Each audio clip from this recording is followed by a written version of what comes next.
So culture and stuff. What's the big deal about culture? Why is it such a big thing right now? Why is everybody talking about it right now?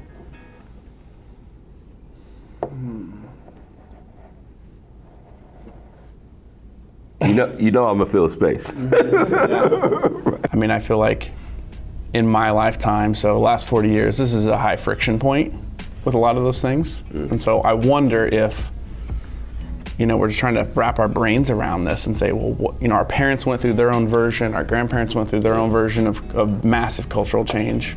Are we in the middle of it or coming upon it?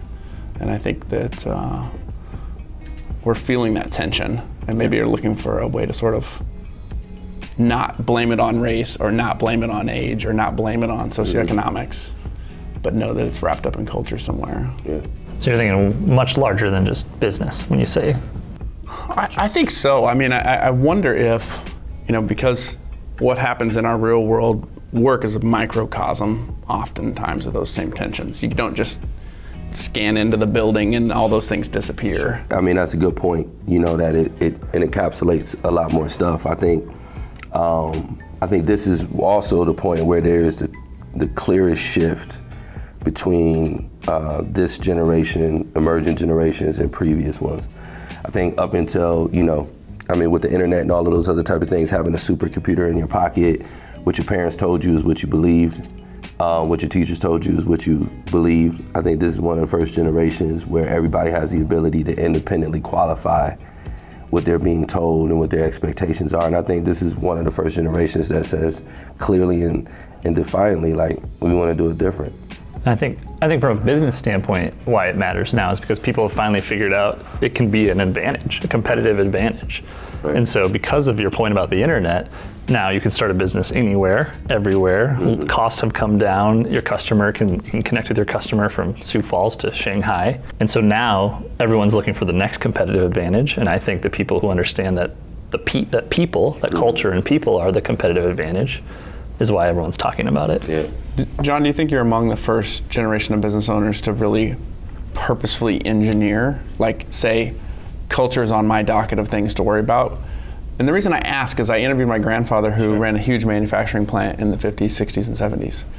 And they would have had a great workplace culture, but they would never have used those terms. They were more like the 10 commandments on the wall, be nice to people, and that's as complicated as they got, where I feel like you're a lot more sophisticated of a boss. Yeah, there's no way that we're the first generation to think about it. I think we just talk about it now, right? Mm-hmm. And it does, we like to say that culture is the, HR, marketing and culture are the new HR in a way. Mm-hmm. So work has changed so much that even this idea of the 40-hour work week is so... It's bumped. Yeah. And I think it's, 2020, I believe about half the workforce will work for themselves or be in some form of the freelance gig economy. Yeah. And so the expectation that we're going to get people in an office Monday through Friday for 40 hours is just slowly crumbling. Actually, not even slowly, it's quickly crumbling right in front of our eyes. Do you think people, because obviously the shift is more difficult for some than for others, and so much of what we did in this country was to get as big as you can. And now that things become more satellite and get smaller, what do you think that does in terms of just the idea of a business in general? I mean, this is one I wrestle with because I think because of culture and because of our natural instinct as a human to want to grow and develop, I've come to the belief at Lemonade that we have to grow if we want our people to grow. Right. And even though I think there's a really strong value in entrepreneurs who say, this is my business, this is who I serve, this is how much money we're going to make. We're going to focus on profit, not on just top line revenue or whatever it might be. I respect that. Mm-hmm.